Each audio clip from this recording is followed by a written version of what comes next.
கர்த்தருடைய பரிசுத்தமான நாமத்திற்கு ஸ்தோத்திரம் உண்டாவதாக. இன்றைக்கும் நம்மளுடைய கிறிஸ்துவ ஜீவியத்தில் நம்மளுடைய ஜப ஜீவியம் மிக மிக குறைந்து போகிறது. ஜபத்திலே ஒரு சோர்வு வந்து விடுகிறது. நான் நீண்ட நாட்களாக ஜெபித்துக் கொண்டிருக்கிறேன், பதில் எதுவும் வரவில்லையே என்று உள்ளத்தின் கலக்கத்தின் நிமித்தம் நாம் ஜெபிப்பதில்லை. நான் ஜெபிக்கிற காரியத்திற்கு ஒரு விடுதலை கிடைக்க மாட்டேங்குதே என்று சொல்லி அந்த வருத்தத்தின் நிமித்தம் நம்மளுடைய ஜெபம் குறைந்து போய் விடுகிறது. ஆனால் ஆண்டவர் எதிர்பார்ப்பது என்னவென்றால், ஒரு விசுவாசிக்கும் ஆண்டவருக்கும் இடையே உள்ள பாலம் எது என்றால் இந்த ஜெபம். சத்துருவானவன் இந்த ஜெபத்தை நாம் செய்ய விடாதபடி தடுக்கிற போராட்டங்கள் அநேகம் உண்டு. ஒரு சில நேரம் நம்மளுடைய உள்ளத்திற்குள்ளே கலையை விதைத்து விடுகிறான், உன்னுடைய ஜெபம் எதுவும் கேட்கப்படவில்லை என்று. ஆனால் ஆண்டவர் நம்மை பலப்படுத்தும்படியாக லூக்கா 11ஆம் அதிகாரம் 9வது வசனத்தில் அவர் இப்படியாக கூறியிருக்கிறார், மேலும் நான் உங்களுக்கு சொல்லுகிறதாவது, கேளுங்கள் அப்பொழுது உங்களுக்கு கொடுக்கப்படும், தேடுங்கள் அப்பொழுது கண்டடைவீர்கள், தட்டுங்கள் அப்பொழுது உங்களுக்கு திறக்கப்படும் என்று.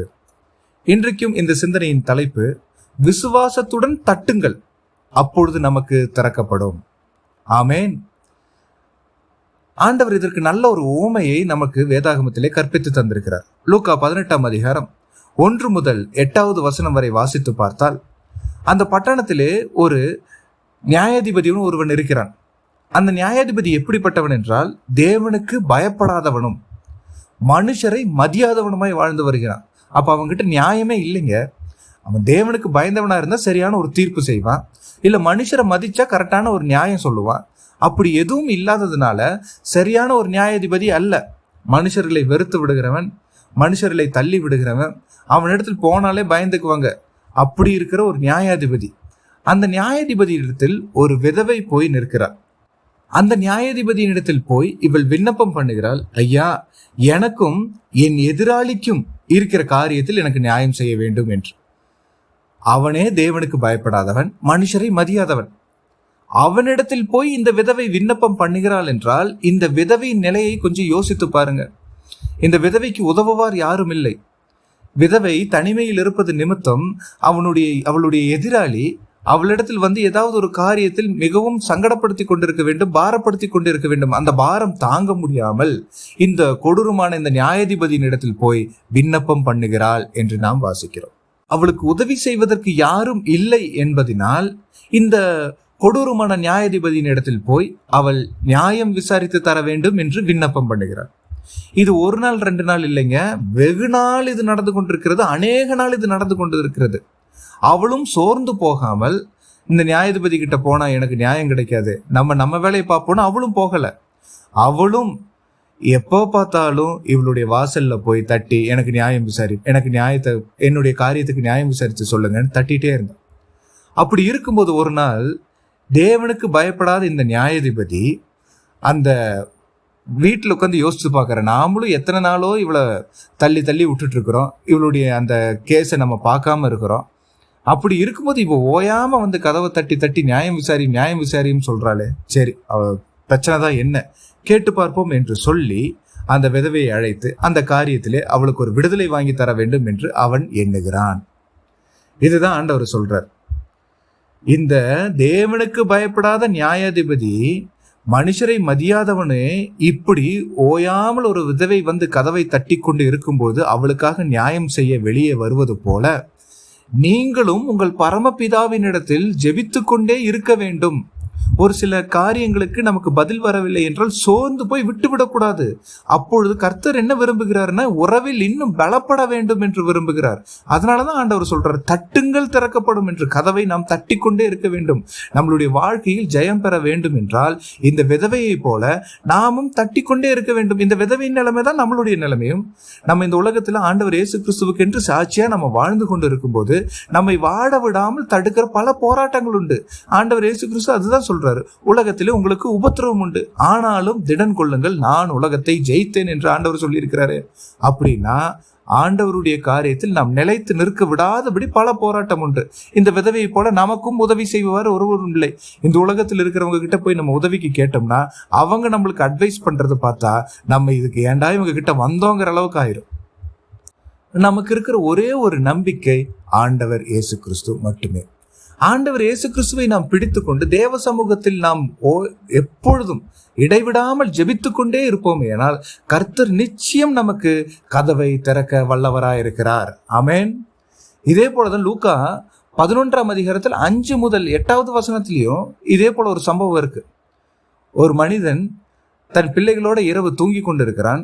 அவனுடைய சிநேகிதன் வந்து கதவை தட்டி, என் வீட்டுக்கு விருந்தாளி வந்திருக்கிறாங்க, ஏதாவது இருந்தா கொடு அப்படின்னு கேட்கிறான். கேட்கும்போது அவன் சொல்றான், நான் தூங்கிட்டேன், என் பிள்ளைகளும் என்னிடத்தில் படுத்து கொண்டு இருக்கிறார்கள், இனி நான் போய் எதுவும் செய்ய முடியாது, நீ போ, நாளைக்கு பார்த்துக்கலாம் அப்படின்னு. இல்ல, ஹெல்ப் பண்ண அப்படின்னு சொன்னோடனே இவன் போய் அந்த மனிதனுக்காக ஏதாவது எடுத்துக்கொண்டு கொடுக்கலாம் என்று எண்ணுகிறான் என்று நம்ம வாசிக்கிறோம். அதே போலதான் நம்மளுடைய வாழ்க்கையில அந்த பொல்லாத மனிதர்களே இப்படி சிநேகிதருக்காக செய்யும் போது உங்கள் பரமபிதா உங்களுக்கு நன்மையான விலை கொடுப்பது அதிக நிச்சயம் அல்லவா என்று ஆண்டவர் இயேசு கிறிஸ்து நமக்கு கற்றுத் தந்திருக்கிறார். அப்போ நம்மளுடைய ஜெப ஜீவியம் சோர்ந்து போய் விடாதபடி எப்பொழுதும் கர்த்தருக்குள் நிலைத்திருக்க வேண்டும். ஒரு சில விஷயங்களுக்கு பதில் கிடைக்கவில்லை என்றால் கர்த்தர் தாமதப்படுத்துகிறார், ஏற்ற வேளையில் கர்த்தர் நமக்கு தருவார் என்று நாம் விசுவாசிக்க வேண்டும். இஸ்ரவேல் ஜனங்கள் பாபிலோனில் போய் அடிமைத்தனத்தில் இருக்கிறார்கள். அவர்கள் எப்பொழுது விடுதலை ஆவார்கள் என்று தெரியவில்லை. அவர்கள் கர்த்தருடைய சமூகத்தில் விண்ணப்பத்தை வைத்துக் கொண்டேதான் இருக்கிறார்கள். ஆனால் நாள் ஒன்று வந்தது, கர்த்தர் கோரேசை அபிஷேகம் செய்து அவர்களுக்கு முன்பாக அந்த அடிமைத்தனத்திலிருந்து கதவை திறந்துவிட்டு அவர்களுடைய சொந்த தேசத்துக்கு திரும்பி போக வைக்கிறார். அதே போலதான் இன்றைக்கும் கர்த்தர் நம்மளுடைய வாழ்க்கையிலும் செய்ய வல்லவராக இருக்கிறார். ஒருவரும் திறக்கக்கூடாதபடி பூட்டுகிறவரும் ஒருவரும் பூட்டக்கூடாதபடி திறக்கிறவருமாகிய ஆண்டவர் நமக்கு வழி திறந்து வைத்திருக்கிறார். நாம் எப்பொழுதும் நாம் செய்ய வேண்டிய ஒரே ஒரு காரியம், எப்பொழுதும் தேவ சமூகத்தில் நாம் காத்து கொண்டு இருக்க வேண்டும். அப்படி காத்து கொண்டு இருக்கும் போது கர்த்தர் கோரேசை அபிஷேகம் செய்து இஸ்ரவேல் ஜனங்களை வழிவிட்டு அனுப்பினது போல இதோ நமக்கு முன்பாக அடைக்கப்பட்டிருக்கிற எல்லா கதவுகளையும் திறக்க வல்லவராய் இருக்கிறார். வெண்கல கதவுகளை உடைத்து இருப்பு தாழ்பாடுகளை முறித்து அந்தகாரத்தில் இருக்கிற பொக்கிஷங்களை மொழிபெடத்தில் இருக்கிற புதையல்களையும் கர்த்தர் நமக்கு தருவார். அதற்கு தடை ஒண்ணுமே இல்லை. நம்மளுடைய வாசல் எவ்வளவு அடைப்பட்டு இருந்தாலும் அந்த அடைப்பட்ட வாசல் இன்று கர்த்தர் நமக்கு திறக்க வல்லவராய் இருக்கிறார். நாம் விசுவாசத்துடன் கதவை தட்ட வேண்டும், விசுவாசத்துடன் ஜெபிக்க வேண்டும். ஆண்டவர் இயேசு கிறிஸ்து நமக்கு சொன்ன இந்த காரியத்திலே நாம் நிலைநிற்கும் பொழுது கர்த்தர் நமக்கு முன்பாக வைத்திருக்கும் எல்லா வாசல்களையும் திறந்து தர வல்லவராய் இருக்கிறார். அந்த விசுவாசம் எப்படி வர வேண்டும் என்றால், ஆண்டவர் இயேசு கிறிஸ்து இந்த உலகத்திற்கு வந்து நம்மளுடைய பாவங்களுக்காகவும் மீறுதலுக்காகவும் கல்வாரி சிலுவையிலே அறையப்பட்டு அவருடைய எல்லா ரத்தம், வெளியேறப்பட்ட ரத்தம் சிந்தப்பட்ட பின்பு அவரை கல்லறையில் கொண்டு போய் அடக்கம் செய்கிறார்கள். தட்டுங்கள் திறக்கப்படும் என்று ஆண்டவர் இயேசு கிறிஸ்து சொன்ன வார்த்தை இப்பொழுது நிறைவேற வேண்டும் என்றால் இதோ அவரை மரித்து அடக்கம் பண்ண அந்த கல்லறையின் கதவு இன்றும் திறந்திருக்கிறது. அந்த நம்பிக்கையிலே நாம் தேவ சமூகத்தில் போகும்போது கர்த்தர் நிச்சயம் நம்மளுடைய வாழ்க்கையிலும் அடைப்பட்ட வாசல்கள் திறக்கப்படும். இந்த அடைப்பட்ட வாசல்கள் திறக்கப்படுவதற்காக தான் அவருடைய கல்லறை இன்றும் திறந்தே இருக்கிறது. இந்த நம்பிக்கையிலே தேவ சமூகத்தில் நாம் காத்திருக்கும் பொழுது கர்த்தர் நிச்சயம் நம்மளுடைய வாழ்க்கையில் ஆசீர்வாதங்களை வைத்திருக்கிறார். நம்மளுடைய வாழ்க்கை இதோடு முடிந்து போய்விடணும் என்று யார் எண்ணினாலும் அதை தாண்டி நம்மை வழிநடத்த செல்லுகிற கர்த்தர் நம்மோடு கூட இன்று என்று விசுவாசத்தில் நாம் தேவ சமூகத்தில் காத்திருப்போமே என்றால் இன்று கர்த்தர் நமக்கு முன்பாக அடைபட்டிருக்கிற வாசல்கள் திறந்து தர வல்லவராயிருக்கிறார். விசுவாசத்துடன் ஜெபித்து கேளுங்கள், கர்த்தர் நிச்சயம் நமக்கு தருவ வல்லவராயிருக்கிறார். ஏனென்றால் தட்டுகிற எவனுக்கும் திறக்கப்படும் என்று ஆண்டவர் சொல்லியிருக்கிறார். அந்த வார்த்தையை விசுவாசிப்போம், பரலோக ராஜ்யத்தில் சேர்த்துக் கொள்ளப்படுவோம், வாழ்க்கையை கிறிஸ்துவுக்குள் ஆசீர்வாதமாக வாழ்வோம். கர்த்தர் தாமே இந்த வார்த்தைகளை ஆசீர்வதிப்பாராக.